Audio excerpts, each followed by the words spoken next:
అందుకని మళ్ళీ ప్రసాదం నీకు ఎందుకంటే చేసుకొచ్చాం మీ అందరికీ ప్రసాదం.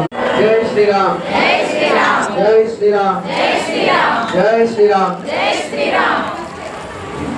అతులిత బల భక్తులకు విజ్ఞప్తి, దయచేసి ఆడవాళ్ళందరూ గోడ చూడగా ఒక వరుసలో వస్తే మగవారు రావడానికి ఇంకో లైన్ ఉంటుంది. ఈరోజు కొంచెం